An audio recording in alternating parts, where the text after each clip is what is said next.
If more of you supported the show, I'd be less sick of podcasts. Blah, blah, blah. Sending out good vibes. Blah, blah, blah. Good vibes. Blah, Good vibes. blah, blah. Good vibes. Good vibes. 108 breaths of deep gratitude and prayers for guidance and protection. And put on a didgeridoo and shamanic drumming track. Shivers or vibrations and stuff like that.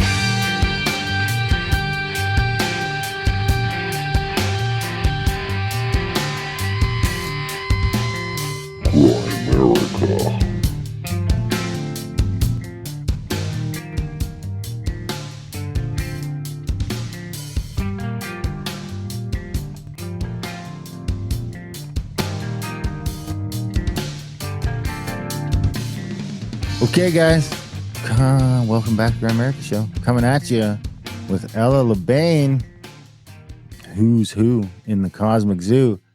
This will be a good one for you alien folks. Definitely some high-level alien stuff. A little too high level for me, even.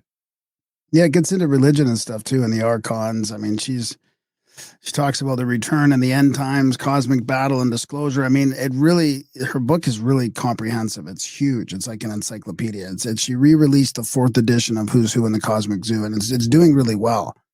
And she's got some excerpts from other authors that gave her approval to do it. You know who she mentions?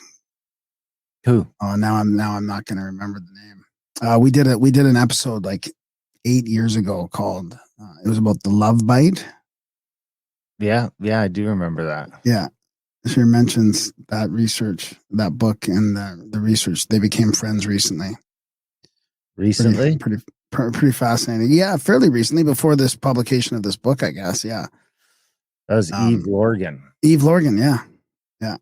That was episode 103. Yeah, because I talked to her and I was like, oh, we know Eve. We had a great episode with Eve way back when. So that must have been like, what, 2014 then? February 17th, 2015. 2015, beginning of 2015. Wow. A long time ago in a galaxy far, far away. Yeah. Pre-COVID, pre-Trump. Yeah.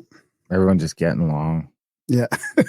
Talking about mysteries and spirituality and stuff. Bum, bum, ba, ba. It was all downhill from there, depending on who you ask. So what have you been up to? Well, moving, packing, I'm ahead of schedule. That's good because I'm going to be working. I'm going to be painting for a few weeks before I move. So, just to get some extra cash, work for a bit. So you're ahead of schedule? I am. Yeah. Yeah. Because you got about 3 weeks till your move weekend? Yeah. Yeah. About to get a wedding to go to in Saskatchewan this week. So that'll be interesting. That'd be fun. Is that in Winnipeg?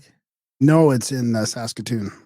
Well, actually, it's not in Saskatoon. It's on a farm outside of Saskatoon, I think. So excellent. Well, how about you? Any hunting?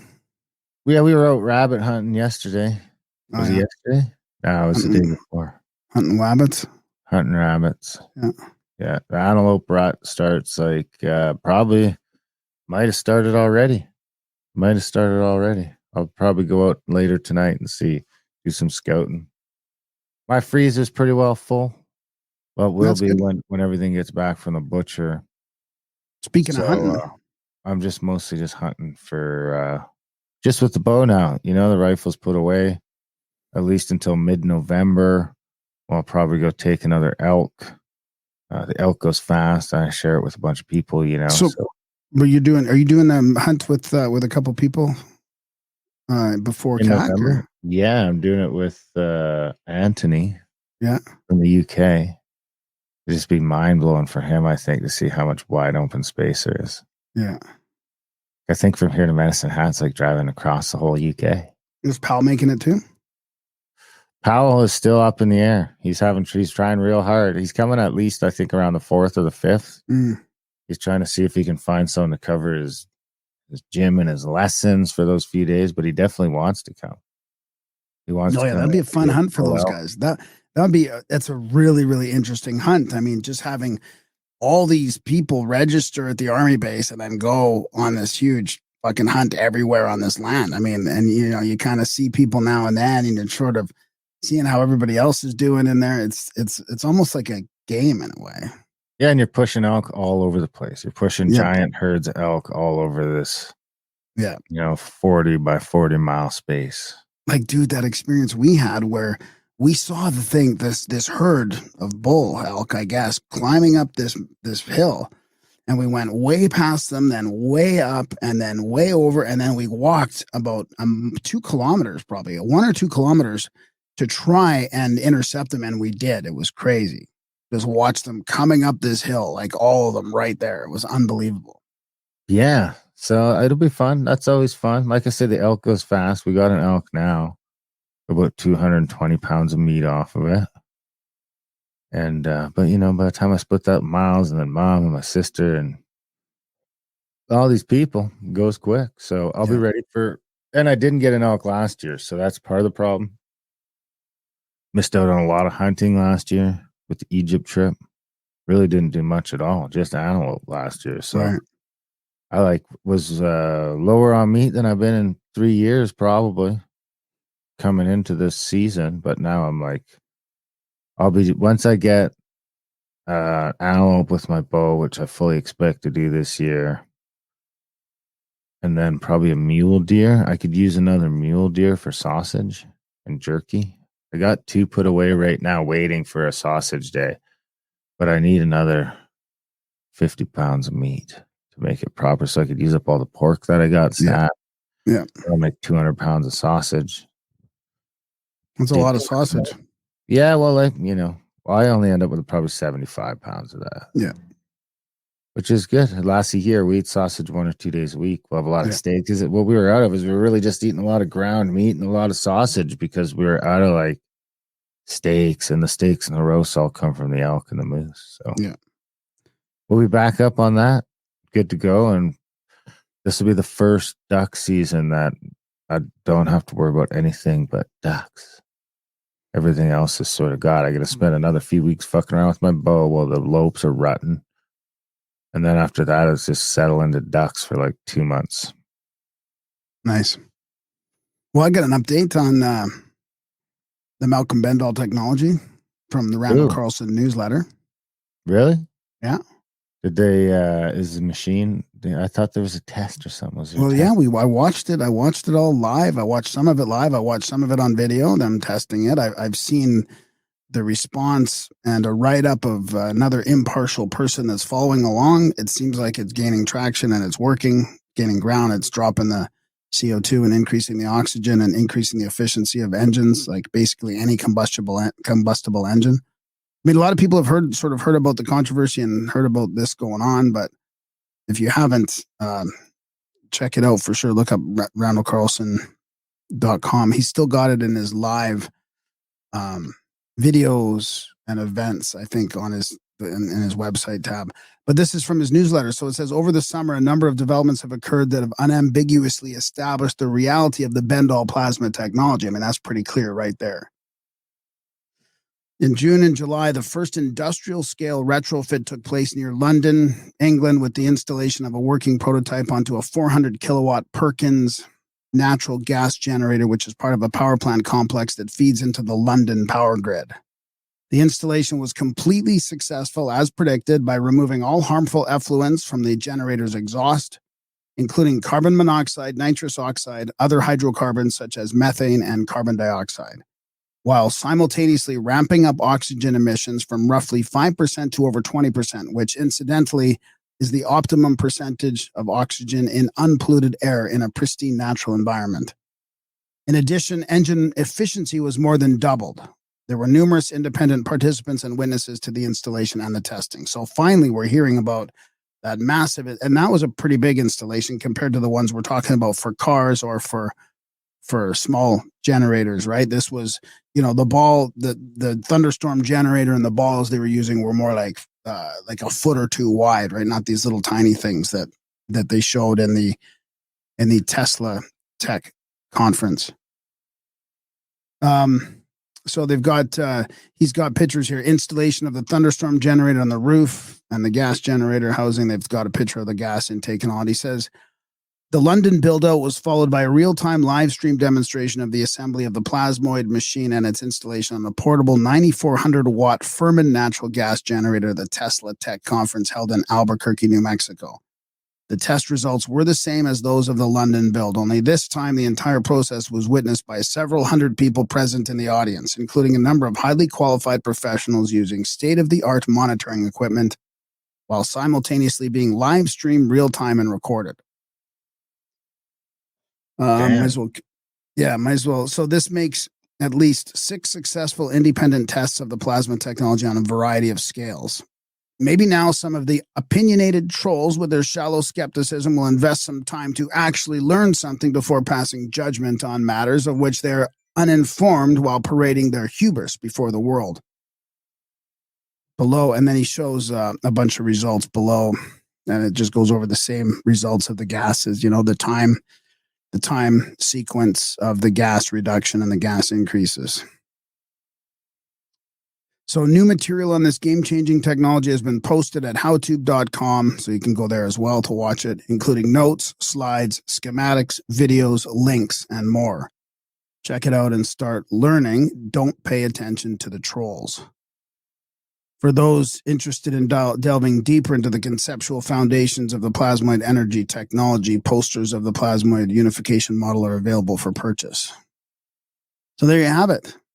There you have it. It's fucking fascinating, and this could be like, I don't think it's going to go over without some real difficult pushback from the CO2 green cult, is who I would think would be, because this is getting rid of the CO2. They need the CO2. They need to demonize the CO2. That's my opinion on where the resistance will be this time. It won't be big oil. It'll be the cult. Le cult. I wonder, maybe that could be our retirement plan. Like buddies with those guys. Totally. I was thinking about that. Like, we should probably start looking at manufacturing these things or installation, teams or something. There's going to be this is get in at the ground level. I think it's going to go. It really just seems like it's doing what he said it was going to do, increased efficiency with modern alchemy, transmutation of the exhaust molecules. Interesting. Yeah. Well, that's good stuff. We don't have to keep our eyes on that. Of course, speaking of Randall Carlson, we got our trip with him coming up in 2 weeks. 2 weeks, 14 days from today. This starts off. People will be landing in Spokane right around now. Maybe a little later. But anyway, that one is jammed to the rafters. We're on the wait list and trying to squeeze some people in, or people hoping for cancellations. But we do have wide open slates for next year. We have a Scablands tour in May, and then part 3 of the Randall Carlson Mega Flood Tour down the Columbia River Gorge. The inaugural tour is next September. We have that on sale as well, both at contact@thecabin.com. The real exciting thing is, of course, we have our first Contact at the Cabin Canada coming up. It's just been sort of lying around stagnant, and all of a sudden people are starting to kick tires, and we're almost out of private rooms. There's only one private room left. Everything else is shared accommodations, but there's only 5 or 6 spots left for that. So if that's something you want to do, if you want to come up, hang out in Canada, hang out in those natural hot springs. I think they're like the Laurentine or the something. I forget what they're called, but they're hot springs. They're right next to the river. The shit's just coming out of the ground. We'll take you to the tourist ones if you want to, but these ones are the actual hot springs out in the mountains beside the river. You go from the pool. I think there's 3 pools, if I remember correctly. And then the river's right down below you. So out in the wild, there might be some other people there, but there's not like a ticket booth or, that kind of stuff. There's no infrastructure out there at all. And of course, we're going to do the wild game. We were talking about all the hunting success I've had. So that menu will be, we'll have some elk roast going for sure, a bunch of mule deer sausage, and maybe some antelope burgers, some good stuff like that. Maybe even some ducks if ducks go well. If we go out and get an elk, then I'll do maybe a whole back strap in the smoker or something. But we'll have a time. We're gonna have an optional day trip out to the Nordic Spa, and that is beautiful country up there. Oh wow, it's a really beautiful country. I think when we leave the airport, or one of the two will end up circling around and doing the Highway 40 loop, or maybe that'll be an option for the drive on the day, because it's a little ways, it's a bit of driving, but definitely some people that have never been to Canada or to the Rocky Mountains before. It's got to be one of the nicest drives in Alberta, I would say, that Highway 40. Might see some Cool. grizz and all that shit. Oh, right? it's amazing. Those are some of my favorite drives. Actually, I haven't even been to I haven't even been the full extent of the one where we're going.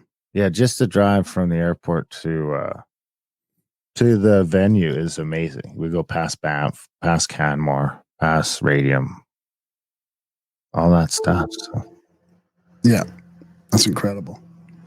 we rock the Mountain Rangers. So I got a little. I mean, this will be interesting too because of the episode with Ella LeBain. But I have an email to read from a listener. It's a bit I don't know, a bit scary, a bit dark in a way, but I think it's worth reading. It's from feedback about our episode 615 with Michael Ryder.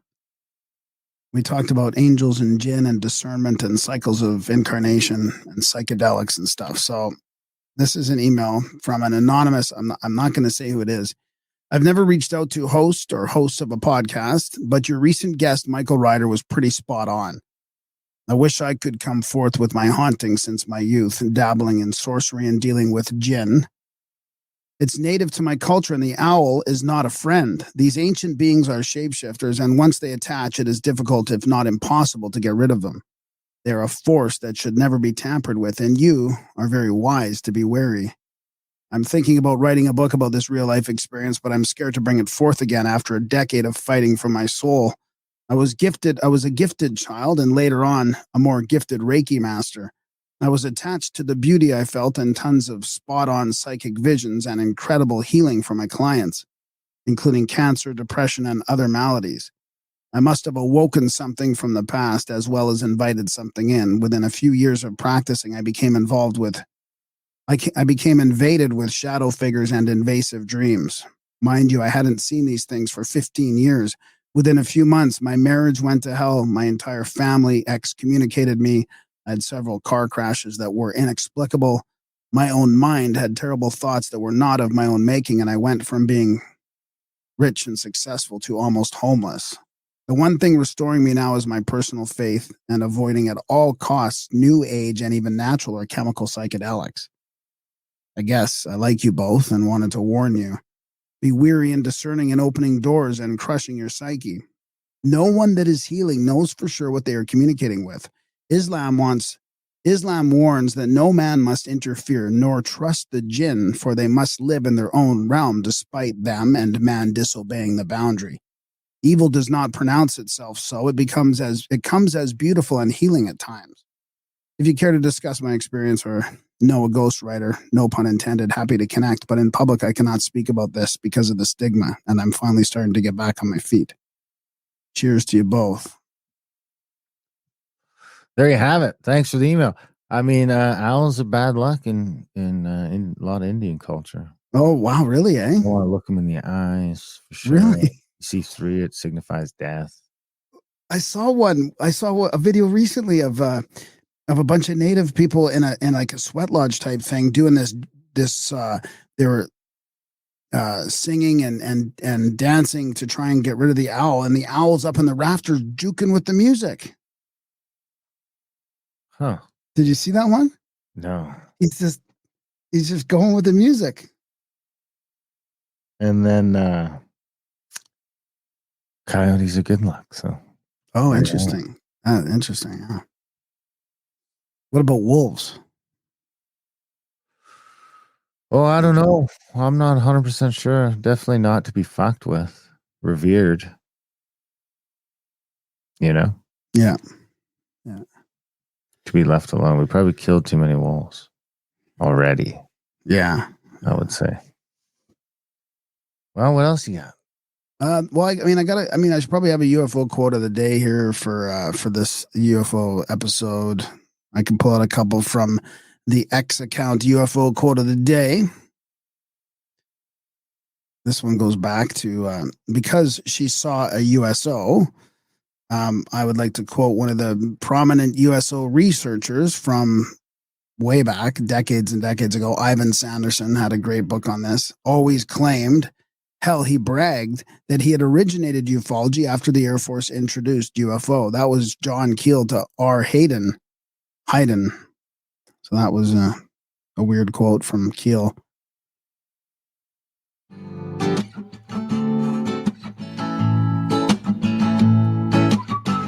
It's the profound quote. I thought it was the UFO one. God damn it. I got to It relate is. to that one. Okay. I don't know what just happened there. There's something's going on with my Bluetooth. Another one here. The last game I tried to play didn't work at all. A flying saucer is any aerial sighting or phenomena that remains unexplained long enough for someone to write about it, write a report about it. That's from Hynek, who was basically played him. His real character was played. His real life was played by a character in Close Encounters of the Third Kind. That French guy. Speaking Like of flying saucers, I'm on what? Like that album we used to have. Yeah. Speaking of flying saucers, we got a really cool audiobook coming out in our podcast called "The Flying Saucers Are Real" from Donald Keyhoe. What a book. Man, it's fascinating. It's all his research from like 47, 48, 49 to 50 before the Robertson panel squashed everything. I mean, actually, I'm just at the point now where the Air Force was with him on board. They knew they were publishing all this research in the True magazine, and the Air Force came through like days prior to the release and squashed the whole thing. Really fascinating story. That's right. You can also add to that Think and Go Rich by Napoleon Hill is new.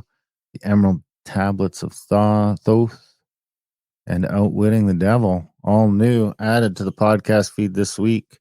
Or at Adult Brain Audiobooks. I think we said free this month will be Outwitting the Devil, Low, and The Secret Doctrine Volume 1. So those will switch up probably tomorrow. September 5th, I'll switch those around. And you guys also, today, that gives you 24 more hours to download the free books that are available right now. The Manifesto and the other ones, if you head over and download those today, then you get 3 more tomorrow. You got 6 books. Holy shit.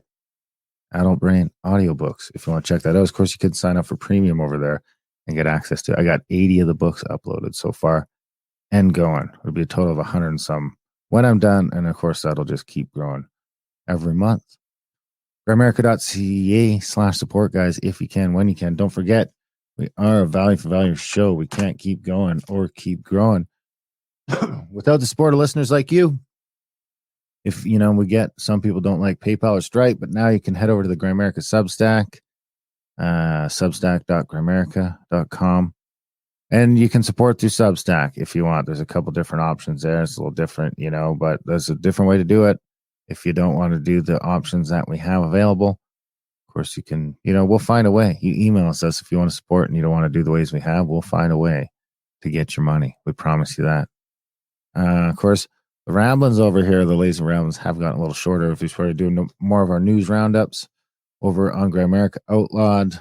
So if you guys want to check that out, that's where we just spend some time rambling, but about a little more coherent stuff instead of just our day-to-day. You got anything else? That's about it. Let's, I got the Ella's bio. Yeah. So ET Experiencer, UFO Researcher, Ella LeBain is the author of a 5-book series, Who's Who in the Cosmic Zoo, a guide to ETs, aliens, gods, angels, and exoplanets, a book series that discusses discerning disclosure of alien life and its effects on our culture and religions. She was originally from New York, was educated in Israel, received a social sciences degree from Biological Research Center of Negev in 1979, where she was schooled in Biblical Hebrew, and then went on to receive an astronomy degree from the Hayden Planetarium in New York in 1982, where she began her serious study of cosmology. She spent 2 years working as a counselor and missionary in apartheid South Africa during the 1980s.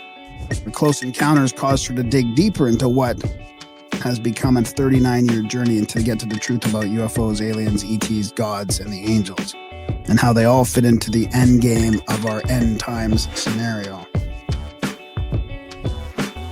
There you have it, guys. We hope you enjoyed our lazy ramblings. More than that, we hope you enjoy this chat. Hello, LeBain.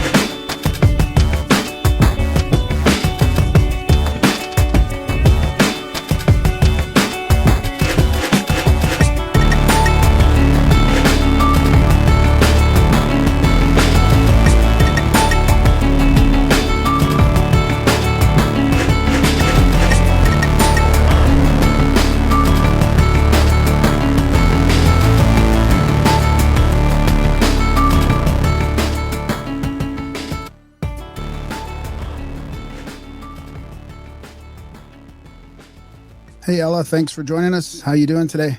Hi, Graham. Thanks for having me. Good to see you both. Oh yeah, this will be a lot of fun. Right away I heard you had the sighting in Israel, and I was thinking, well, that's where I kind of had a pretty big life-changing moment in 1990 in Israel. Wow. So, I mean, I thought we could start with your personal experiences, maybe, and we've got a lot to talk about. Your book, like Who's Who in the Cosmic Zoo, #1, but the 4th edition, it's huge. It's like an encyclopedia for anybody that wants to know about like ETs, UFOs, disclosure, everything. I mean, you got everything in there. But I mean, your experiences are really profound too. Maybe we can start with that, like your Israel thing, and then maybe what happened after that in 1995, I think it was. Yes. Thank you, Graham. Well, yes, I did go to school in Israel, and so it was in the 70s, from 1976 to 1979, and I lived in the Negev desert. And there was like nothing there for miles. Like you had to take a bus and travel an hour to get to the closest city, which was Beersheba. So we lived on David Ben Gurion's. He started. There was a kibbutz, which is like a mile away, and then there was the field school where I went to school, and he was buried there. That's where he lived. So that's why it's connected to the Ben Gurion University, which actually is in Beersheba, but this was like an arm of it, the Biological Research Center of the Negev. So anyway, I was in a relatively small group. There was about 35 of us living there alone in the desert, and there's no lights at night, and we would go out and see. We called them spaceships. And, I later learned that we did, America, the world, we did have some satellites up in space at that time, but not to the extent that we have today. So one thing led to another, and we used to see these craft, I don't know what, coming and going in the desert during the day. Okay. So like at night we would see the lights, but then during the day, there wasn't like a cloud in the sky. It was like a bluebird sky. There was no weather, it's just hot and dry, just normal desert heat. And then all of a sudden, like something was either coming or going and kicking up a lot of dust. And we were just completely covered in dust.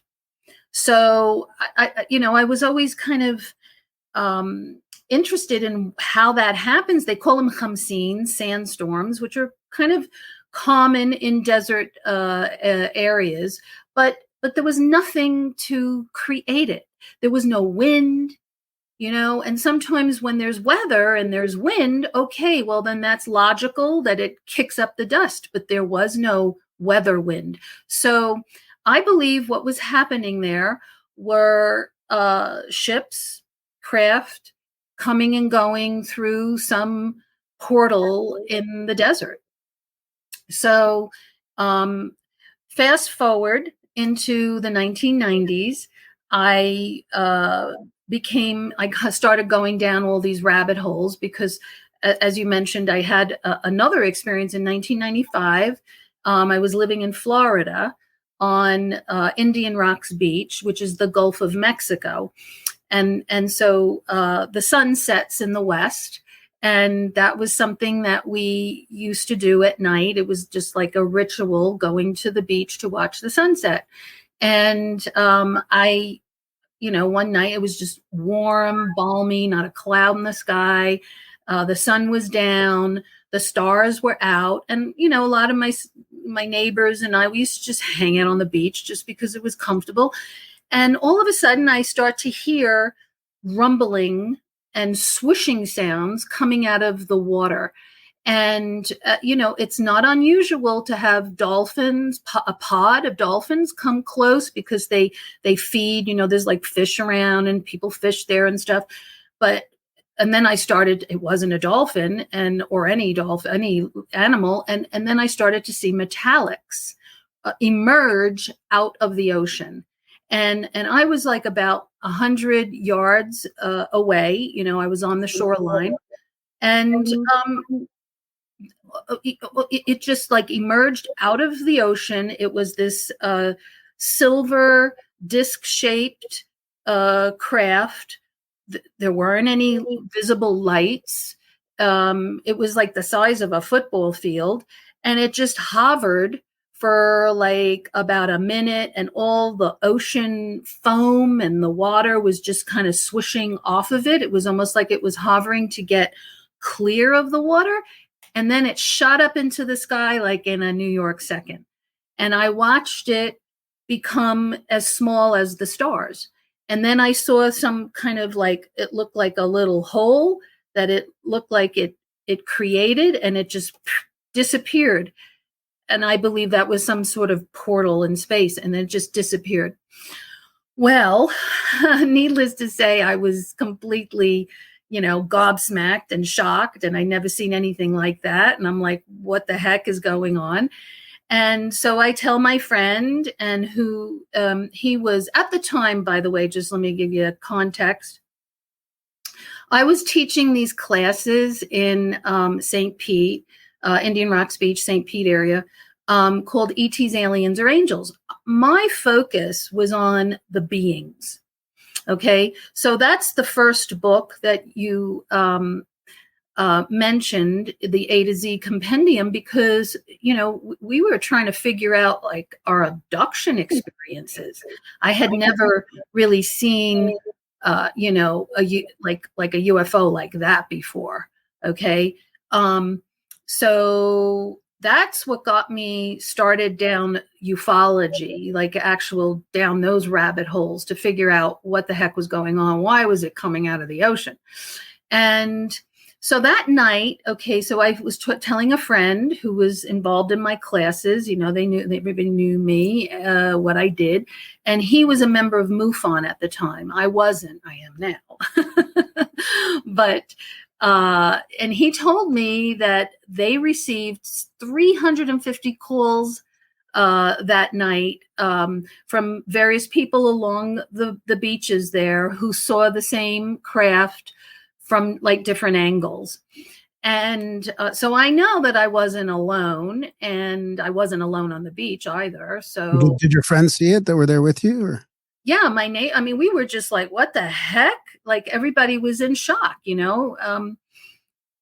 didn't know any, and like, at first I thought maybe it was because Tampa Bay has the Air Force Base there. There's a big Navy presence there. There's a lot going on in terms of, our government and military and everything. So I thought, well, that can't be theirs. It was way too big, way too like flat. Everything was just streamlined. It didn't have anything, no engine, no nothing, no windows. It was just flat. So I don't know, I thought, well, maybe. And then I started learning and going down these rabbit holes and learning about that, we have this secret space program that has been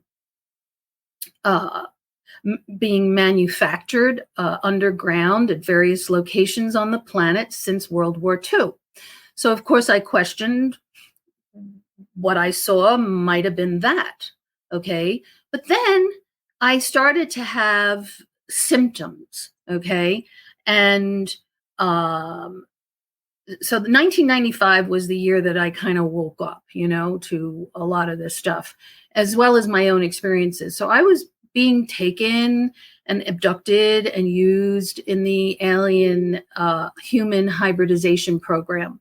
So exactly 6 months later from that sighting that I had, I woke up one night, and I don't want to gross you guys out because, but it's like female stuff. And I thought I was having my monthly, what. And I took like an ibuprofen and went to bed. I was a little crampy and I woke up and these two, like 4.5, 5 foot, not even 5 foot, 4 foot tall, little gray beings with black button eyes. Okay. Not the usual almond shaped eyes that everyone sees, but they were buttons, black buttons. They were white, little gray beings, 2 of them at the foot of my bed, just standing there. I woke up, I was like, oh, like that. And I felt all crampy and I went to the bathroom and I passed something and saw something I never saw before.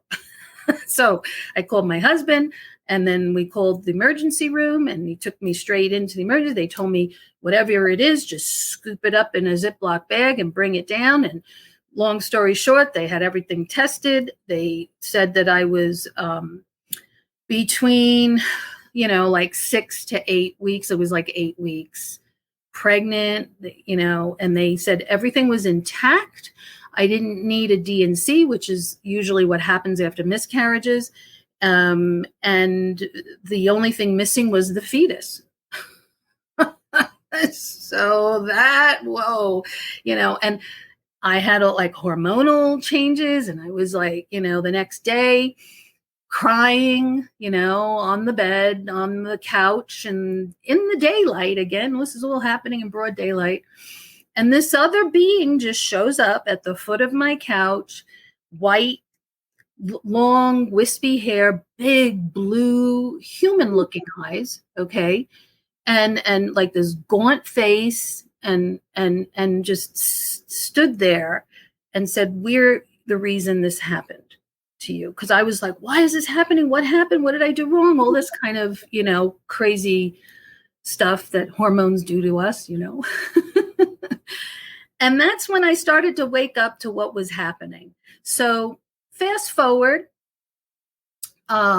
April of 2022, last year, I felt really vindicated by that report that was released from the Pentagon, that was written by these doctors. I think Gary Nolan, he was part of that. And they basically, it was a 1,500 page document dump about the injuries, the biological, neurological injuries that come from having contact, close proximity to alien technology, alien ships, or alien beings themselves. So when I saw that and started reading through it, and I saw, well, maybe that there might have been a connection between me seeing that craft so close, and then having the miscarriages afterwards. I don't know, but that was just because they did say missing pregnancies were part of the on the list of injuries. Missing pregnancies. Wow. Mm-hmm. Where can we see those documents? Is that the FBI dump that you were talking about in your book, or? Yes. Well, it's now declassified and it's out there. So it was the Pentagon, Defense Department. It was a 1,500 April. If you look it up, April of 2022. And it's free. You can get it online. You can look at it. Because I think 2 months after that is when they came up with their report, the 15-page report or whatever, right? That's right. Yeah. Yes. And it's just been one thing after another. Yeah, what an interesting time.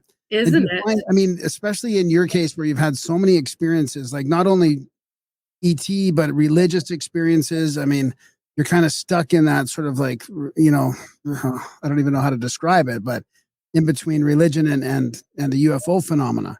Yes. But do you find that do you find the whole field is more divided now or getting more divided? Because I know from me, I don't trust what I'm hearing from the government now. So I've always been a believer in ETs, but also all of the above, like you write about in your books. Like I think it's sort of everything that you describe as well. But now that the government's talking about it, now I've got less, I'm less inclined. And I know a lot of other people, like the whole sort of conspiracy realm, or not the whole thing, but a good part of the conspiracy realm. They're going towards like no ETs, like it's all, government or interdimensional or demons. I mean, it just seems like ET's sort of the last on the list all of a sudden. Do you think it's more divided now or less? Well, the Machiavellian agenda to divide and conquer has been with us all along. Okay. So if people are not divided over this, they're divided over, politics or gender or, the religious stuff or sexuality. I mean, you name it. So yes, I think that there's obviously division. There's always been division in ufology. There's always been different, viewpoints. People haven't always been on the same page. But, I think with this recent disclosure era, it's helped a lot of us. It's vindicating. Number one, it's a great time to be alive, to watch this unfold, to live, to see this, because before all this, it was all conspiracy theories, and also the stigma that was put upon anyone who was an experiencer, an abductee, a researcher. I mean, even the SETI. I remember the movie Contact, which was basically written by Carl Sagan, but it was about SETI, the search for extraterrestrial intelligence, and that was in the 1990s, and how she, Ellie, the main scientist who basically discovered the signal, how she was treated, okay, for even studying it, researching it. Okay, she, it's always been an uphill battle for us to get to the truth about what's going on, and wrestling with these governmental forces that are, to be fair, protecting us because of national security issues.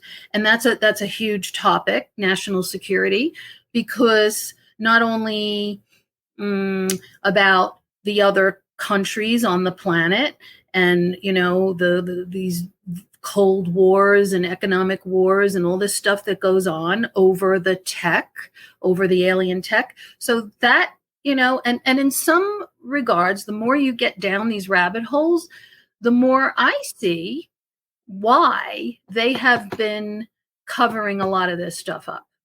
And not only that, but they've done multiple social experiments along the way, testing the waters to see where the public is at. Are they ready for this?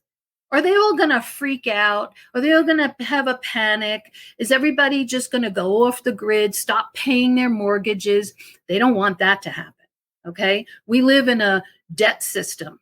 Let's face it, right? They want to keep everybody, status quo, paying your bills, paying your mortgage, keeping the banks flowing. And this type of information could really upset the whole apple cart.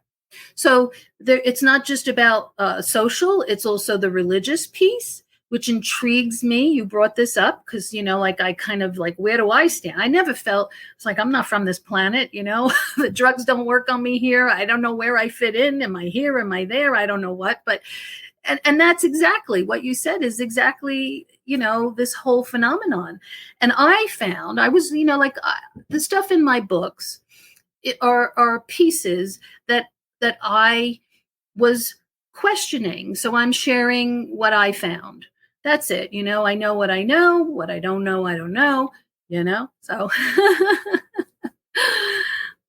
So what is the where do we go from here? What is the truth then? What is the scary truth that they don't want to tell us about? I've been recently thinking myself, because of some of the occult stuff that they were getting involved in before the CIA got started in the 40s. So this would be like experiments they were doing in the 30s.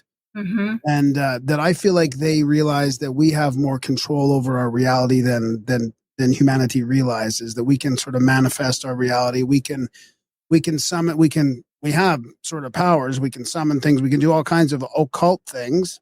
And I feel like that plays into ufology as well. And it comes in, when the CIA got started, it was like, we have to just shield the public from all this knowledge, because reality is way crazier and probably way scarier than they ever realized.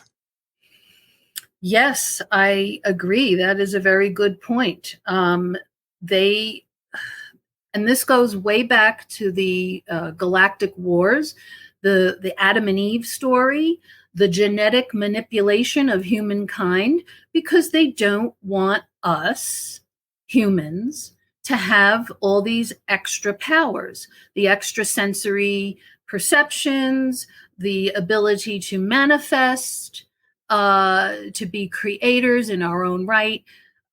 My belief, and you have my first book, and I conclude with this, that, so I studied with Zecharia Sitchin. I met him, I interviewed him, I became one of his international Bible study students. He was brilliant, very kind, very devoted. I mean, he was an amazing man, okay, and a very accomplished. But, part of the stuff that he unraveled from the Sumerian texts, and people just ran with this without like looking at it themselves or questioning it, and then all of a sudden it starts like another religion or some cult, or you know how we're prone to that stuff. That the Anunnaki, the Nibiruans, the beings that come from Nibiru, created humankind. So I prove that is not the case. They did not create us. We were already here, okay, based on the history, okay? So I go into, like Genesis 1:1, okay? The Bible begins with the aftermath of the first great deluge, which was the sinking of the civilizations of Atlantis. Okay. And we know this from Plato's account, from archaeology, that there were more than one great floods, the great deluge, all around the planet. We have evidence, archaeological evidence. Okay. So after that, and what happened there? Okay. This is key. So the story is that, they had everything. Right? They were this technological society. They had it all, but they were doing some stuff that the creator God felt was going against the laws of creation. They were mixing and matching different species and different, genetics, and creating all kinds of like chimeras and monsters. And we have this in our mythologies. Okay. They're not like imaginary creatures. These were creatures that came out of these genetic experiments. And the creator God said, no, you can't do that. Okay. So he ended it, because they got very arrogant, and, pride always comes before the fall. So he ended it and caused a flood. And the flood, the first one, like we used to have this bubble of water around the planet. And that was, so in the ancient texts, it talks about how that, the firmament, they call it, how it got punctured because of that flood came out of the atmosphere, but it also came from inside the earth. So then we see in the biblical text, because the Bible is a historical record. I mean, people could create all kinds of religions out of it, but just looking at it as a historical record, it says that this, when they talked about the second flood, that the waters were ordered by the Creator God to come out from inside the earth, as well as the rains. Okay, which is why everything got flooded so instantly, so quickly. Same thing with Atlantis. So I trace this timeline and I go, okay, well, the Anunnaki story, the Sumerian tale, is after the first flood, not before. So that means humans were already here. Okay, and then I go into the rejected Jewish texts. So, you know, because of our history of the Church of Rome, who basically canonized today's Bible, they did it under decrees. You know, here in America, we're supposed to be separate from church and state. But back in the Roman Empire, the church and state were one. Okay, so they made decrees that were all to do with their religion. And they decided that they were going to sort of incorporate the growing Christianity that was happening in the first, second, and third century. So Constantine comes along and he creates this creed. He was one of the emperors of Rome. So this became law. Okay. And that was anti-Semitism. Okay. Because of the Jewish Roman wars that were happening over ancient Israel at that time. Okay, and before. I mean, they basically, actually 70, it was early, like 30 to 70 AD. Then they destroyed the first temple. The ancient Israelites went in all different directions, all around the planet, which we call the diaspora. So I trace, you know, where did they end up, these lost tribes of Israel? And I find that they're all over the world. They're, you know, they've gone to Europe, they've gone to China, they went to Africa, they came to America, because and Japan even, there's evidence of them all over the place. So this is a key piece because it dovetails into the end time, the quintessential end time prophecy, which has to do with the new Jerusalem, the heavenly city that comes out of the heavens, which are the skies. Okay, the word for heaven and skies is the same in Hebrew, so interchangeable, and lands over a scorched earth. Okay, and then the Lord, the King of the universe, the Messiah King, he sits in the middle of it on a throne with an iron rod, and there's 12 gates that all open up. Okay, and they're all named after the 12 blessed tribes of Israel, because there was one tribe that got cursed, so he's not involved in the end time prophecy. And then Joseph had the double portion, so gave it to his sons, Manasseh and Ephraim. So there's the 12. And there's sapphire floors and crystals and gemstones, and whoa, it's phantasmagorical. That's what I call it. It sounds like a sci-fi phantasmagorical mothership that comes down and basically overlays the earth. And at the time of that, it also says that the earth, because it's scorched from wars, from climate change, from the passing of Nibiru that we're due for another passing, and you know how it gets scorched, all of the above. Okay, and that begins the new age. That begins the Aquarian age, the age to come, the golden age. And when I looked at this and I thought, well, when was the last time because, you know, things cycle, right? So we're talking about precessional ages here, which are 2,160 years each. So we're still at the end of the Piscean age because the prophecy says that all this happens at the end of this age. So we're moving towards that. But we're still resolving issues that the Piscean age was about, which was also called the church age. Okay. And the Bible also talks about the times of the Gentiles comes to an end at the end of the age. And the Messiah, the Lord, the King of the universe comes back and sets up his kingdom on earth through this heavenly city, this phantasmagorical mothership. So that's what we have to look forward to. When I looked at this and I thought, when was the last time we had because that's the age of Aquarius. Okay, there it is right there. When that happens, we have entered into the age of Aquarius. When was the last time the age of Aquarius happened? 12,800 years ago. No, well, I thought. Wait, is that the one that's starting right Double away? that. Yeah. Double that. Double that. 5,920. Approximately 24,000 years ago. So it's another 1,200 years? No, it's another 1,000. And well, if each precessional age is approximately 2,160 years and there's 12, so you can do the math. So, that when that was going on our planet, what was happening on our planet was the ancient civilizations of Atlantis and Lemuria. So my original point was that human beings have lived on this planet since then.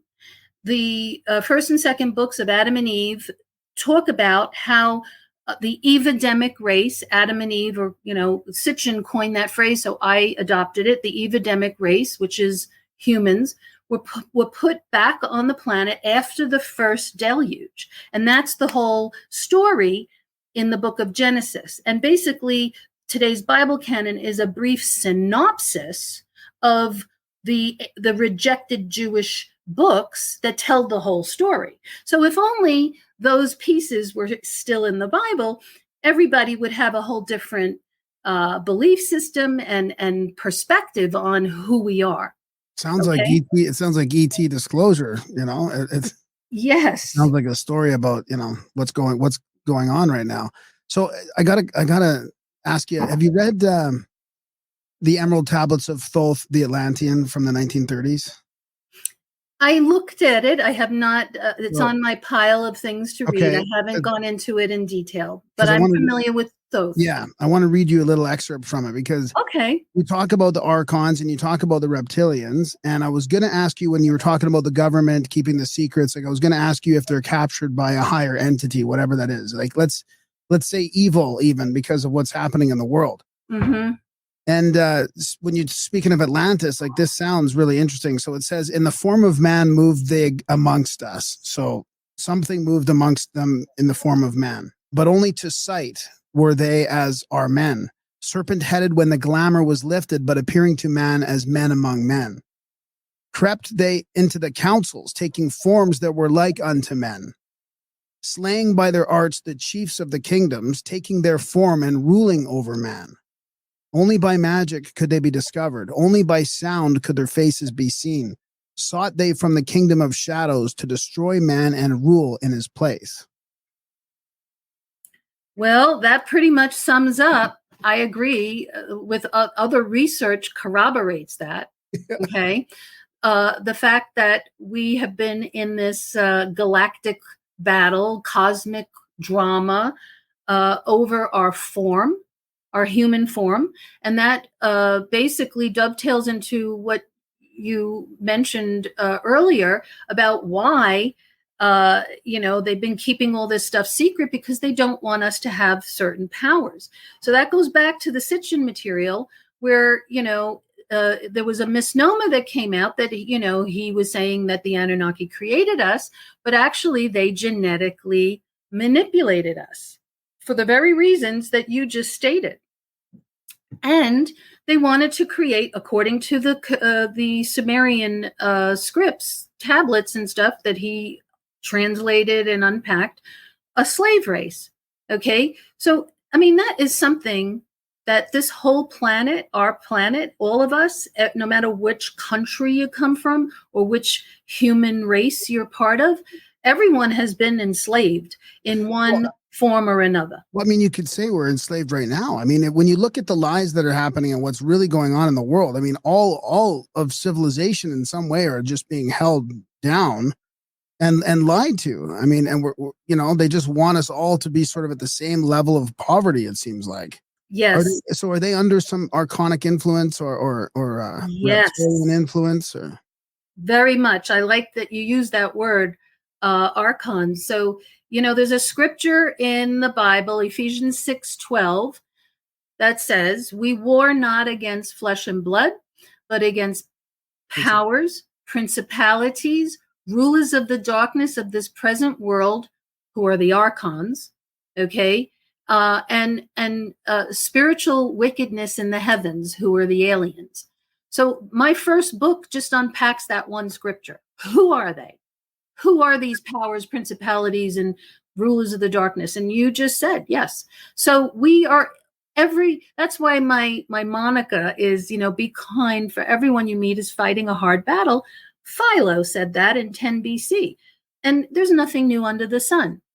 So, but here's the good news, okay? And this is why, I hold the beliefs that I do because of my experiences, but it says, so, I met Yeshua along the way, in between all of this stuff. And I had a near-death experience in 2010 and saw him again. And he basically told me to rewrite that first book about the aliens with him in it. So I did. And it's now turned into 6 books, okay? So I wasn't expecting that, but that's how it goes. So, but here's the channeled. Do you feel like it's channeled? No, I wouldn't call it that. I think it's downloads, teach like there's this old saying, we teach what we need to learn. Okay. And I needed to learn discernment. Okay. Because I'm coming out of, all this stuff and being fought over as a child over the religions, because my father was an Orthodox Jew and my mother was an Italian Catholic, and both families were going at me, growing up. And when I was 13 years old, in my 13-year-old puberty brain, I said, when I had enough of all their mishugas and their fighting, and I said, when I grow up, I'm going to marry a Protestant, because I thought that it was somewhere halfway between being Jewish and Catholic. And be careful what you wish for, because I did. Okay. My husband's from the Church of England, which is Protestant.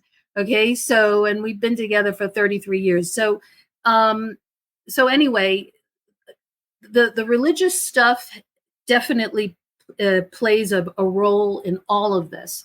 And I found, it's like you got to eat the meat and throw away the bones, So I go in and I find these promises, okay, these prophecies, which that's what drew me in, was the prophecies. Okay. I because of all the mishugas I went through with the religions, I wasn't interested in like, oh, I want to be a good Jew. I want to be a good Christian and all that kind of stuff. I wanted to know, what the heck is this about? I was tested on it in Israel. I couldn't pass. Like, here in America, you can't pass without gym. I couldn't pass without Bible. And the questions were all about, it was all Old Testament, obviously. It was all about the prophecies. So that is where I kind of got started. And the prophecies talk about, Isaiah 61 talks about, I have come to set the captives free. So I'm all over that. Freedom, yes. That's the hope that we all have, to come out of this matrix of enslavement, subjugation, suppression of who we were created to be. So dovetailing back into the genetic manipulation, I uncovered this and I prove that the Anunnaki did, obviously they did not create us. They genetically hybridized us, manipulated us, and downgraded us, because according to the Adam and Eve story, they had everything. They were walking fired up with all 12 strands of DNA, okay, in their glory bodies. This was like they were made in the image and likeness of the gods, and they were like gods themselves. And this is where all this misnomer and all these taking things out of context, and yes, it's written in not just the Sumerian, the Egyptians, because the ancient Egypt became inheritors of ancient Atlantis, the land of Chem, it was called, which is where we get the word chemistry from. So, so all of this history is all connected. And So yes, they wanted to suppress us because of the power struggle over who gets to be the king of the earth, who gets to be the lord of this realm. Okay, so in the Sumerian material, it talks about Marduk. In fact, Sitchin talked about Marduk a lot. Okay, because Marduk was considered he's the lord of Nibiru. He was the son of Enkai, and his uncle was Enlil, who he waged war against both of them. He wanted to take over, and that's why they call the planet Mars after him. Okay, and Mars used to be like Earth. So I find it ironic, okay, that here we have in this day and age, August of 2023, the Artemis program, NASA's Artemis program, which is the goal to occupy Mars through establishing a lunar base on the moon. And that's their first step, is to send people, the first woman they're going to put in space and going to the moon. They want to set up a base so that they can launch rockets from the moon to Mars, because they know that this planet is going to get wrapped up soon. I mean, soon, relatively speaking. I mean, not tomorrow, but you know what I mean. Because what happened in the past, it's going to go through another pole shift. We're already 40 degrees into it. The reason for the climate change and the warming, it's not about us. Okay, I need to put that out there, because they tried to there's another huge manipulation back in the 90s with Al Gore's, Inconvenient Truth, and they wanted to just market you with these curly light bulbs and guilt trip you that it's your fault that the warming is happening. It is not our fault. It's the sun. Okay, the sun is perturbed. And the whole solar system is perturbed, as a matter of fact. And why? Because we're getting ready for another flyby from Nibiru. But Nibiru isn't alone, okay? The Nemesis Nibiru system has 7 planets, 10 moons. So Nibiru is the only one out of that 7 that is elongated, tilted, doesn't orbit well with the others, kind of like the redheaded stepchild, and comes in and creates cataclysms and disasters. And this is evidenced by the past. And I thought, well, gee, and then you have these 2 prophecies that corroborate, one in the Old Testament and one in the book of Revelation, that basically a promise of God that he's going to recreate the heavens and the earth. Now, again, remember, the word heavens in Hebrew is interchangeable with the skies. Okay, so we have to keep that in mind, because when people think heaven, they think, oh, the stars, or people are going to heaven, which is, another word like paradise. But this is about the cosmos, okay, and the skies above and what we see. And that's another end time prophecy in Matthew 24, that there will be signs. The disciples said to him, how do we know when to expect you, when you're going to return? And he said, well, I'll be back at the end of the age, and there'll be signs in the heavens. There'll be signs in the sun, signs in the moon, signs in the stars, signs in the skies. And when I saw that, and I looked at the Hopi prophecies, okay, Native American Hopi tribes, they talk about the blue and the red kachina. And they say, when you see the blue kachina, know that the red kachina is going to follow, and that there was going to be colors in the sky. And when you see colors in the sky, know that it's here. Well, we are there. We are seeing colors in the sky almost on a daily basis. And those colors are a combination of things. The chemtrailing, which, puts a lot of chemicals into the atmosphere, and that's happening all over the planet, even right above you guys in Calgary. You see it too. Yep. And so, they're trying, this started in the 1980s. So in the Reagan administration, it all began, it really all got initiated there. And President Ronald Reagan, dubbed the SDI, Strategic Defense Initiative, Star Wars. So that's why I have in my fifth book, The Real Star Wars, because this is part of the secret space program, what they've been planning, what they've been preparing for, because they know what's coming. They've been tracking this for decades.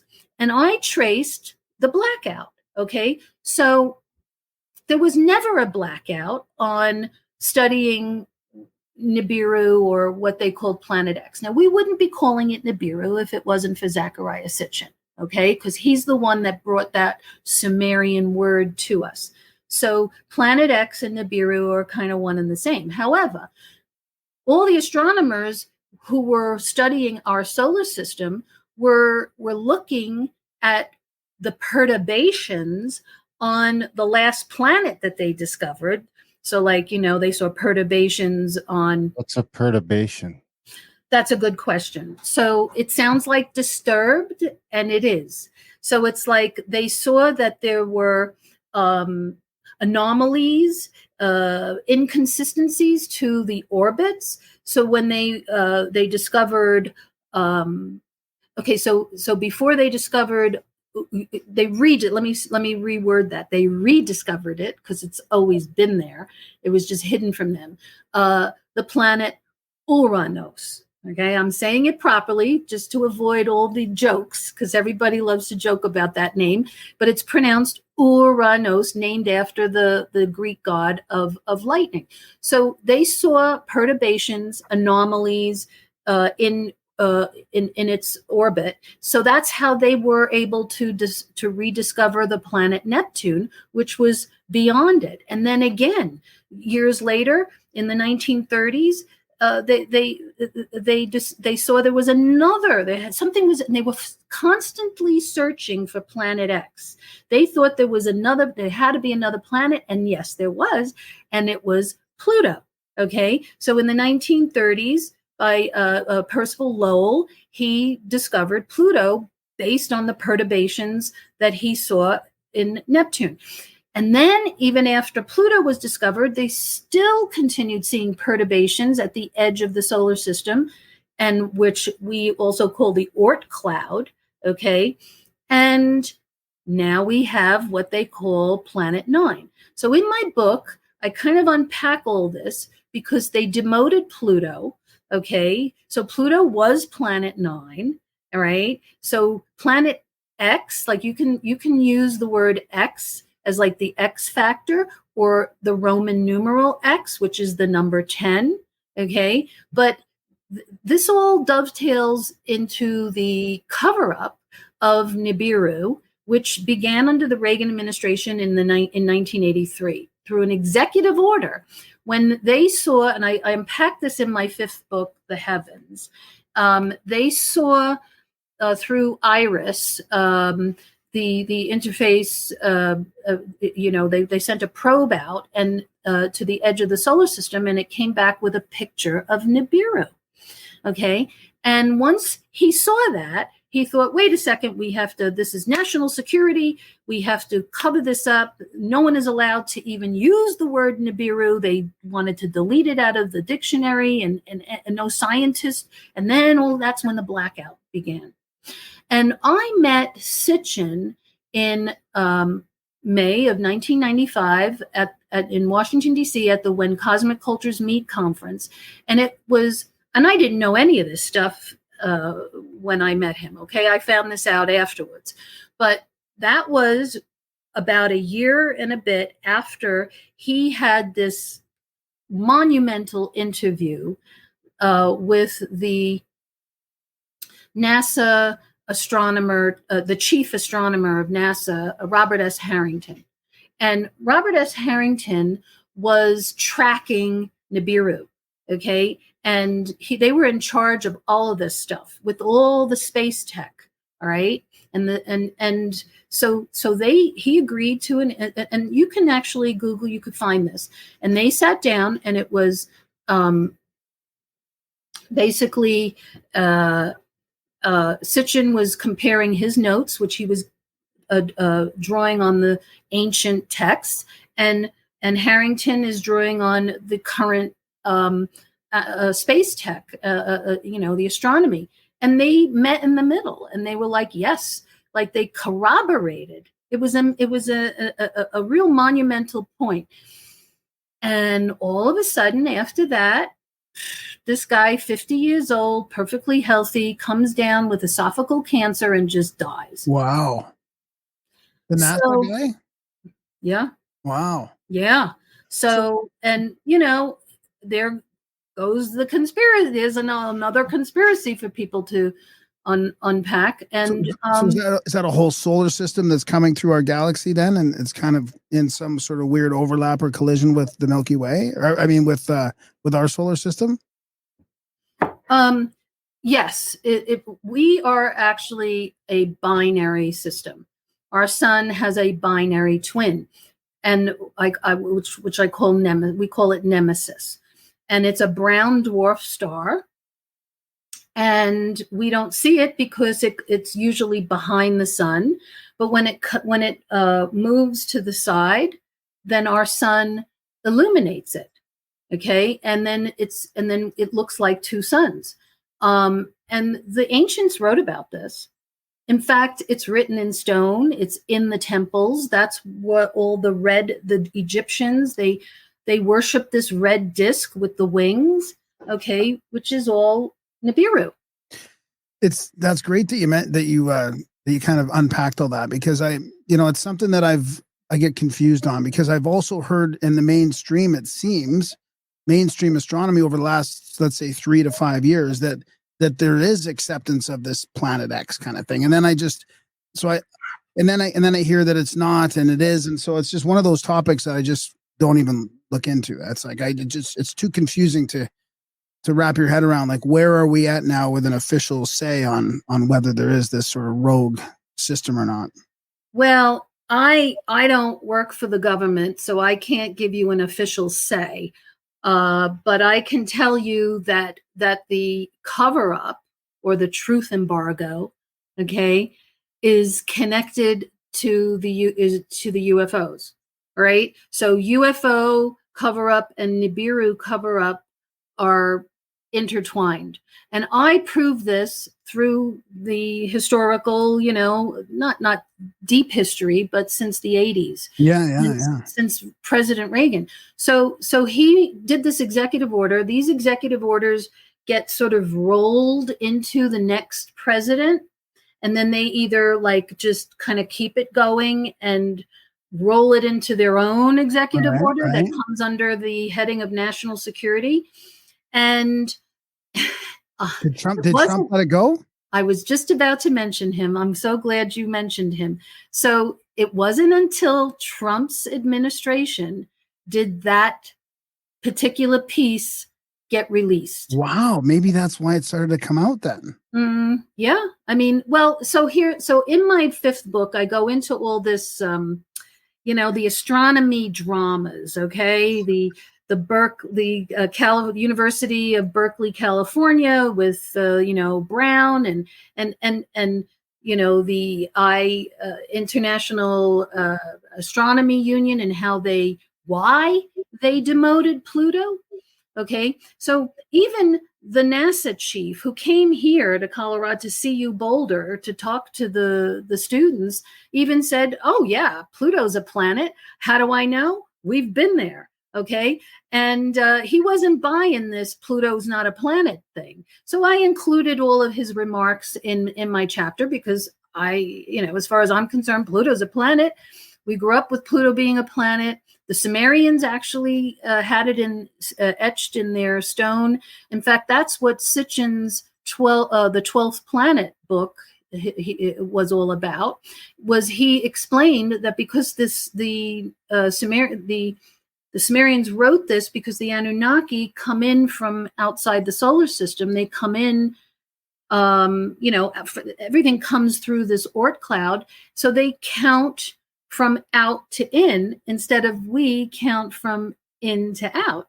Okay. So the 12th, that's where the 12, and they also counted the sun and the moon as luminaries. So that's where the 12th planet heading came from. So they went to a lot of trouble to debunk Sitchin. To a lot of it was driven by a combination of anti-Semitism and the fact that they wanted to cover this up. Okay, so when I met him, which was in May of 1995, and I sat in on his lectures, and he came here to Colorado 3 times after that. Everyone asks the same question: when? When is Nibiru going to pass the Earth again? And his answer was always, it's not going to happen in my lifetime.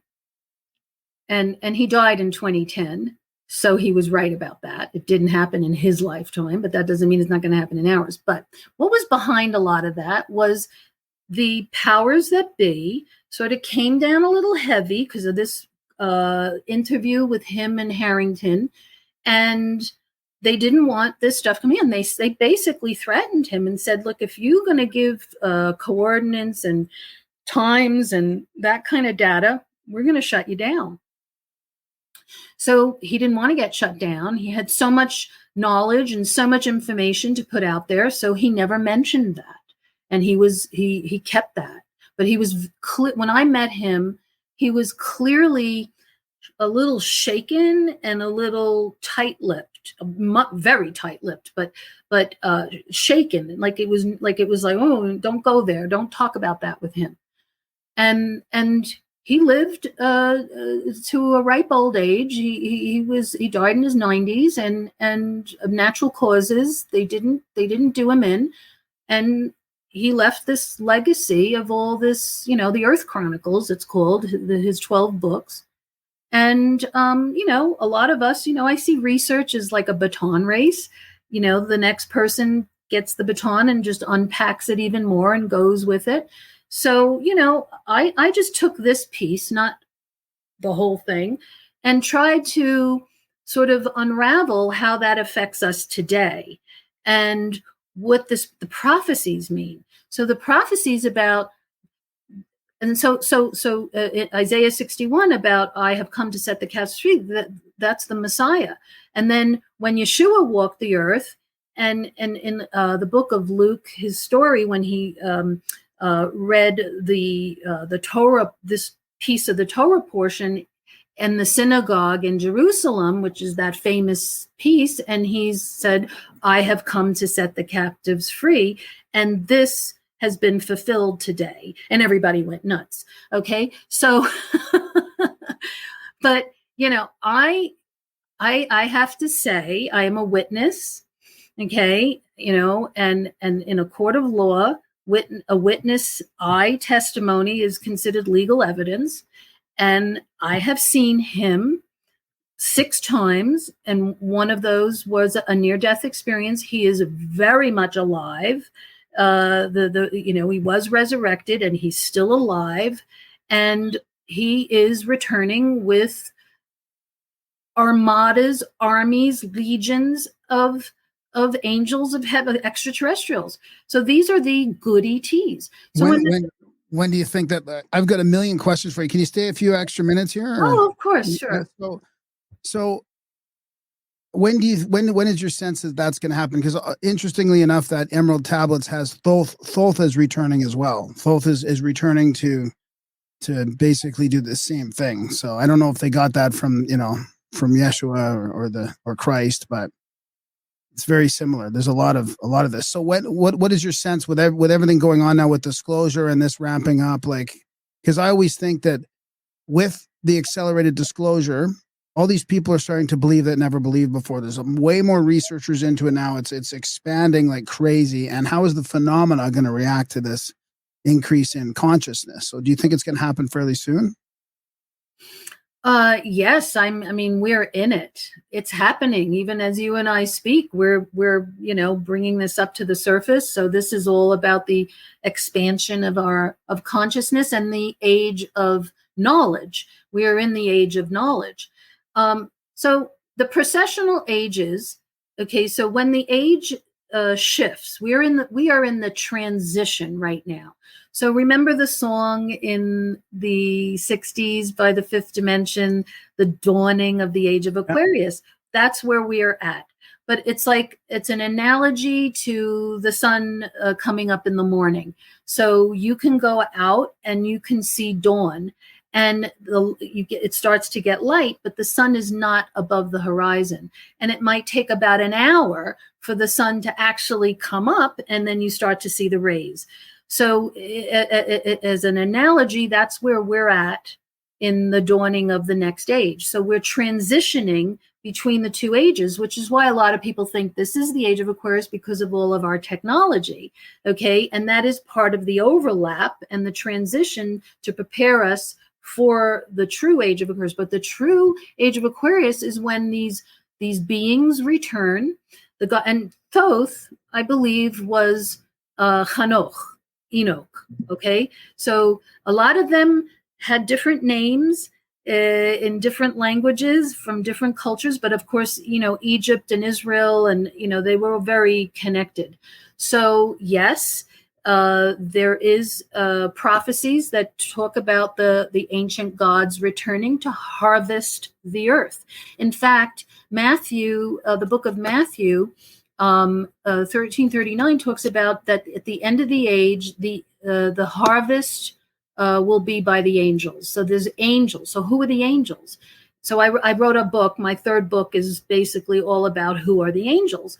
And, we've been conditioned to believe that angels are these, beautiful winged, Renaissance pictures, which was artistic depictions, but that's not who they really are. Okay. And they have the ability to fly, but every time an angel shows up in the Bible, in the Old Testament, and in the New Testament, they're men. Okay, they're human-looking men. That doesn't mean that they don't shapeshift or they have all these powers and abilities, but Good angels and bad angels. Good angels and bad angels. Yes, I was just about to mention that. So there was the battle. There was an angelic war, and 1/3 of heaven's angels rebelled against the king of the universe, the creator God, and basically came to earth and raped earth women and created the Nephilim. And that was part 2 of that period in history that created another deluge, because that's what was going on before Noah's flood, was the Nephilim, and they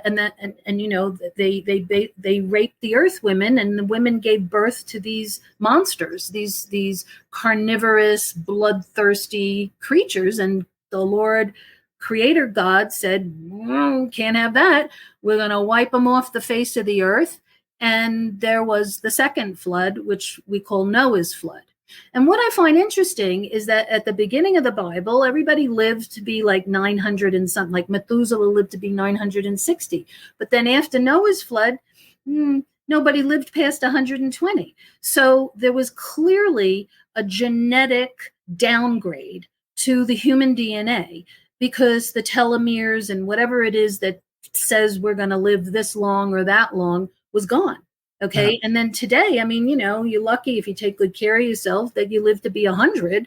I mean, I don't know how lucky that is. I guess it depends on how healthy you are, but we're definitely been downgraded, which is why the prophecies talk about that when the Messiah King returns with his legions, thousands of legions of angels, ETs, the good ETs, because remember, 1/3 rebelled, 2/3 did not. So they're the good guys. They're the good ETs, and they're also returning. So that's one of the prophecies, is that when he returns, he comes to restore all things and restore us back to our original state. So we've been downgraded. And when the geneticists look at our DNA and they go, that's junk DNA, because they don't understand it. Well, God didn't make junk, but the Anunnaki disabled it. Yeah. Okay, to make us more malleable, controlled, and to become like servants and a slave race. They took away our powers. Okay, so a lot of us are, starting to get little glimpses of things here and there. You got to work at it, all of that. But when he returns, he comes to restore. And it says that there will be no more night. I mean, all of this curse stuff, and it is a curse. There was a curse. The curses were doled out on the earth, on men, on women, on the animals. So the scripture says that all of creation moans and groans for the redemption of the Lord, because they all want to come out of this state. So he is the great liberator. And it's actually, and then I went into the astrology, cosmology of all of this, that it was written into the star pictures. So that, it's a universal message. It's not just for Earth. I want to ask you about, Stephen Greer and the, the sort of the division here between like, okay, all the ETs are good ETs, but then there's there's the bad ETs, there's the abduction phenomena. And do you think it's okay then for groups to go out? Like I heard you sort of talk about Greer and his groups, and be interesting to hear your take on that. But if they're going out to try and summon UFOs or look for UFOs with like loving intention and a good, good hearts, they're not going out for any nefarious purposes. Do you think that's okay? Or would you just say like, leave all that alone? That's a great question, Graham. I would say leave it alone, because you don't know what you're playing with. Okay. And because the deception factor is so great and people's discernment is so low and the wishful thinking is so high, the desire to meet ET, to contact any ET, regardless of who they are, what their intentions are, and how they have these powers to shapeshift. I mean, there's a famous scripture in the Bible that says, so the word Satan is Hebrew for adversary. Okay. So these are titles, not necessarily names. Okay. So that's why in my book, I always, I don't give it a capital S, and I make it plural, because there's more than one adversary. There's like a hierarchy of them, but there's a lot of them. Okay. So it says that they have the ability to manifest as angels of light. Okay. Satan can masquerade. This is the scripture in Corinthians. Satan can masquerade as an angel of light. Okay. Well, we see today that reptilians, and this has been well documented, and this is in the book you have, and David Icke wrote about it, talked about it, that they have this ability to shapeshift. Okay, so we had a TV. I used to say the truth is stranger than fiction. There was the 1980s TV series V. Yeah. Did you see it? Oh yeah. Have you seen it? Well, that couldn't be like closer to the truth. I mean, it was so, because they manifested, they came in and they played right into the human desire to have contact with benevolent, good-looking extraterrestrials, right? And they all come in their spacesuits, and they're all kind of, beautiful. They're healing people. Right. Yeah. And they're healing people, and they're doing good. At least they appear to be. But then we see at the end that they're really not human. They're lizards, they're reptilians, and they're carnivorous, and they came to absorb humans. So this is part of what the Monroe Institute coined the phrase Loosh. And this is in the book you have, that I exposed that part of the abduction scenario and part of the situation here is that they keep us subjugated and suppressed because we're like a human farm. And they want to come and siphon our loosh. Yeah. And that's our emotional energy, our soul energy, the stuff that makes us human. So like we're souls having a human experience, because you don't die when you die. Your soul goes on. depending on where you're at and where you go, because there's multiple places to go. Not everybody goes to the same place afterwards, but you still are a soul and you're a spirit and you have a body. So the body is temporary, the soul and the spirit isn't. And they know that. They know how we're wired. So they want to they press buttons, they manipulate, they do all kinds of things to get our loosh.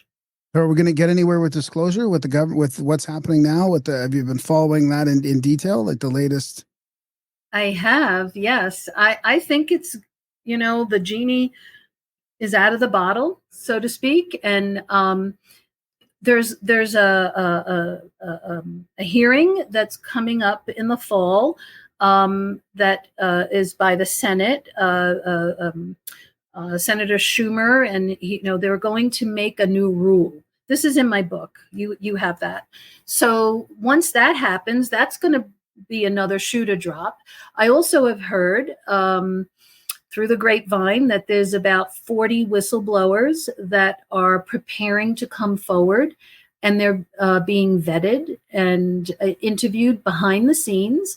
So at some point, I don't know when, they'll surface. But our Congress is now paying attention to this.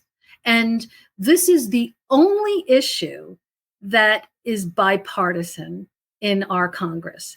Because when we started this, you talked about the division, and there's been division like we've never seen in the history of America between the two parties here. But the UFO phenomenon is the only thing that is bipartisan, that both Democrats and Republicans are working together on. And it's a beautiful thing to watch. Well, the implications are huge. Free energy and all this kind of clean energy, technology, spiritual advancement. I mean, it's a huge topic. Yes, it is. So we're unfolding. I mean, this is all preparing us for the end of the age. And we need to get, we need help. We need help. I agree. That's why it gets frustrating. It's like, well, I'm looking forward to when it's out there and everybody sees it and everybody like really believes, because there's less people. It seems there's more people from sort of the normal side of things believing, but there's less people that have been involved in this believing now. Like people with the government action, like it's just harder to believe. Darren, do you have any questions before we wrap it up? No. Well, how long do I have? How long? Yeah. How long do we have? You mean as a planet? No, just personally. Like personally, before I get caught up in the age of the pole flip, or have you followed the Diehold Foundation, for example? Because he talked about the pole flip happening, a full pole reversal because of the sun's micronovas, I think is what he calls it. Oh yes, I follow that very closely, but Douglas Voigt, not from that foundation, but from other sources. He says 1946. He says 2046. Okay, well, in my 5th book, I give that 2040 to 2046 range based on Jason Bashir's research. Okay. Yeah. We had him on, yeah. Yeah, he's very good at this, okay? So, but here's another piece that I can add to this, is that all of the so-called experts were predicting that the warming that we have just achieved this summer with the 128 degrees and the ocean waters being so hot, and also the warming moving from the equator up north. And this is due to the pole shift, because we've gone from 40 degrees into it. So we've gone from the Canadian Arctic. The North Magnetic Pole has moved to Siberia. So that's like a 40-degree shift. And each time, we're having these perturbations, the Earth is wobbling. And as the Earth wobbles, it's shifting. And so the climate change, the whole equator weather has now moved north, which is what we were seeing in the Gulf of Mexico this summer. So I heard that the numbers that they predicted for the warming for this summer was supposed to happen in 2028. But it's 2023. So we're 5 years ahead of where they said we need to be. So things are accelerating. Okay. So I do feel that the 2040, 2046 dates could very well happen. It may even happen sooner. Like 2029, 2030, there is an asteroid. So let's not forget that this is a system that is intersecting in our solar system. And so it works the opposite. So it has a tail. That's why it has the split wings, and that's it's a comet planet. So the 1940s Chilean astronomer, he coined that phrase, Carlos Muñoz Ferrada. He called it a comet planet. And so what happens, it doesn't operate like a regular comet where the head comes first and the tail comes second. The tail comes first and the head comes second. And the tail comes in to the Oort cloud. And the Oort cloud, and we're seeing all this stuff, we're seeing an uptick, a marked uptick in fireballs, meteorites, comets, asteroids. And so 2030, there's supposed to be an asteroid that comes through. This is also another part of our government space program is DART, and they are working daily on trying to avert asteroids, nudge them off of their orbit so that they don't come into our space, and try to blow them up, just like in the movie Armageddon, So, but without like suicide stuff, just using technology, not people. So I think Bashir's Phoenix event happens on 2040, and then this Douglas Voigt happens on 2046. So interesting. You got those. Well, it's interesting because Bashir's actually gave a range. He has a book about that it's 2040 to 2046, and I used that in my fifth book, The Heavens, and I thought, I just question this. I'm not saying it is or it isn't. I'm just saying, could it be that is the 7-year tribulation that the Bible predicts? And then I connected it with some data that I received from some inside astronomer who's goes by the name of Mike from around the world. He only speaks to one person on the podcast, which is this pastor. But he says that because he's works for NASA, so he can't really reveal who he really is. But he says that what they're seeing is that this thing is going to come around the sun, which to me makes perfect sense. Okay, it's going to come. It's going to pass the sun twice. So I'm sorry, it's going to pass the Earth twice as it goes around the sun. So it goes around the sun the first time, and as the sun gives it energy and catapults it back into its orbit and sends it back out. And then it passes the Earth the second time. And that is what the Old Testament prophets call the terrible day of the Lord. It's a day, right? And it's repeated throughout the whole Old Testament. All the prophets talked about it. And so this guy says that when they track this, they are estimating that is going to take 24 to 36 hours, okay, for it, once the sun catapults it back out, to pass the Earth. And I thought, okay, let's call that a day, 24 to 36 hours. And then the book of Isaiah talks about that the Lord is going to turn the earth upside down, which is biblical vernacular for pole shift, which means that that will be the final earthquake, because there's going to be a great quake, like the biggest ever. We had a number 9 in Chile, I think 2004, and it knocked the earth off the axis, and it actually shaved I think about 20-30 seconds off of our day. So that's why people feel like time is speeding up, the days are getting shorter, and they are. I mean, time is changing as we know it. So it is possible that what Jason Breshears predicted about this 7-year, because you start with 2040 to 2046, that's 7 years, that could be the 7-year tribulation period that is predicted in the Bible prophecy. I don't know, but leave That's it at that. fascinating. Yeah, that's fascinating. Well, we should do this again sometime. This has been great. Oh, sure. I'd love to Yeah. talk to you Before the again. pole shift. Yeah, before the pole shift. Yes, This has been definitely. This has been great. Ella, where can our listeners track you down? Do you have a website or any social media, anything like that? Thank you, Darren. Yes, I'm on Who's Who in the CosmicZoo.com. And you can find my books also on Amazon in the worldwide channels, Kindle, paperback, and I believe audio through the subscription. And I'm also on Facebook, Who's Who in the Cosmic Zoo, and just find me. I have 2 pages, Ella LeBain. I post a lot of pictures of what's happening around the sun. And your book is like an encyclopedia. I mean, you've got all the different races. Like if anybody wants to know anything about kind of ETs, the races, disclosure, the religious aspect, the archons, I mean, you've got everything in there. So, yeah. Well, it's a start. So are you writing another book about Messianic Jews too in the future?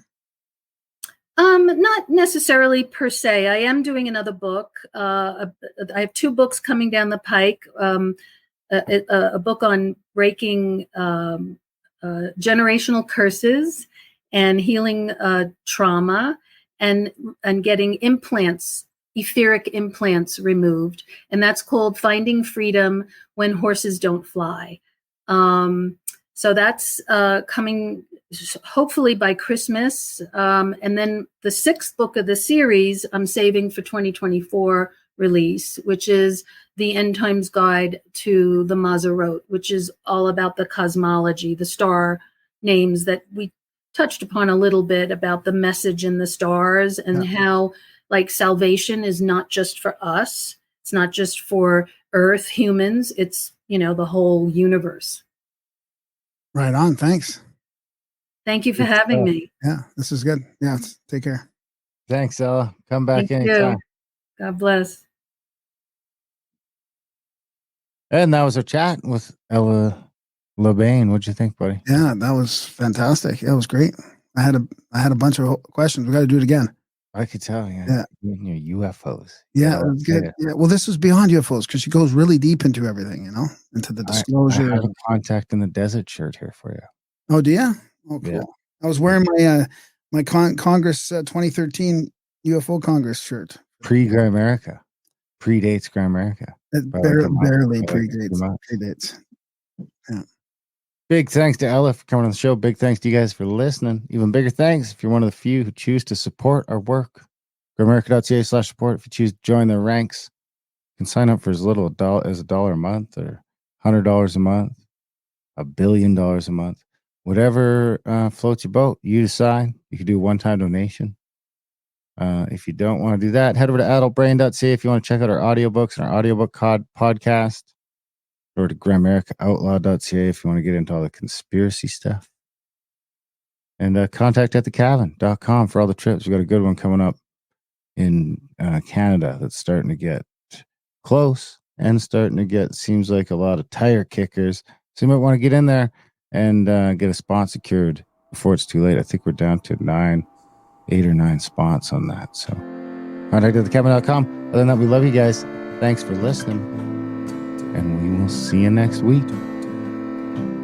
Somehow I built a rocket ship out of the stuff dreams are made and popsicle sticks. Please look at my rocket ship schematics. Tell me you can fly to the moon. Tell me I'm not a lunatic. I bet you think I'm a space cadet. I bet you think I'm a space cadet. No regret, I do not fret, 'cause I am a space cadet. In my hands I have a gas can and matchsticks. Yes, Earth is my home, but I need a vacation. all the sadness, the chaos and dramatics. I'll let you do the countdown, 3, 2, 1, no hesitation. I bet you think I'm a space cadet. I bet you think I'm a space cadet. I bet you think I'm a space cadet. No regret, I do not fret, 'cause I am a space cadet. No regret, I do not fret, 'cause I am a dreamer. Look at my rocket ship fly by, trailing behind a silver streamer. No regret, I do not fret, 'cause I am a space cadet. No regret, I do not fret, 'cause I am a dreamer.